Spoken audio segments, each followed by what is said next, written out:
Welcome to another CBA Level 3 coaching session.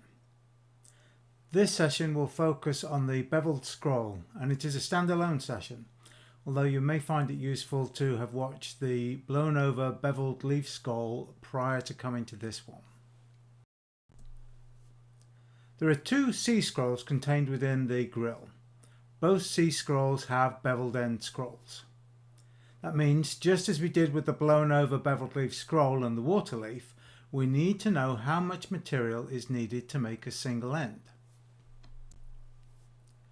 I'm using a length of 3/4 inch by 1/4 inch, 20mm by 6, and I've placed a centre punch mark about 4 inches or 100mm from the end of the bar.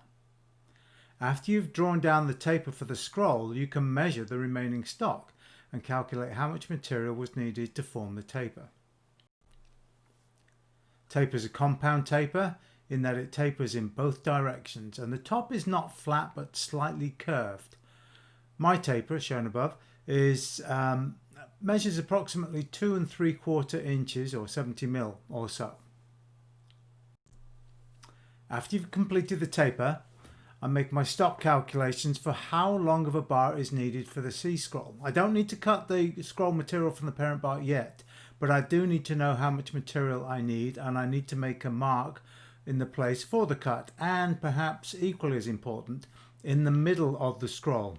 It's nice to know where you have to stop scrolling in one direction and start in the other. With the end of the scroll facing your hammer hand, and that's important, that's what the arrow's there for. I'm right-handed, so that's pointing to my right. Lay the scroll flat on the anvil and lift up slightly on the scroll as you tap the tip of the scroll down with your hammer. The idea is to place the tip of the scroll slightly out of plane with the remainder of the scroll, so that you can sweeten the curl of the tip with your hammer in a moment. If you went wrong with the placement of the scroll initially, i.e. not placing it towards your hammer, you won't be able to reach the tip of the scroll easily. Bring the tip of the scroll back into plane, and then begin to bevel both edges of the scroll, just as you did with the blown over beveled leaf scroll. I feather out to the sides at about the same time as I reach the end of the bend. The scroll is turned in much the same way as the blown over beveled leaf scroll, only you want to start turning from the very end rather than just back a little bit. Keep the centre line of the scroll material perpendicular to the centre line of the bick, or your pivot point if you're not using the bick. I'm showing working at the bick, but if it wasn't for its sharp edge, I could also do the work at the heel of the anvil.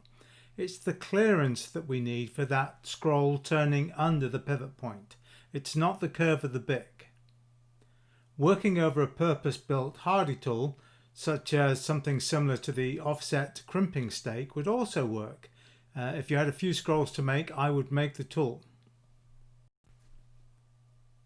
I might be tempted to add a little more bend to the very tip of this scroll, the first 1/4 inch or so. And if you notice, I have a slight flat spot just below the top right corner. When complete, the scroll should look like a snub-ended scroll would fit into the negative space. The initial on-edge bend of the scroll dictated the look of the final outcome. That's the end of this particular coaching session. I'll catch you on the next one.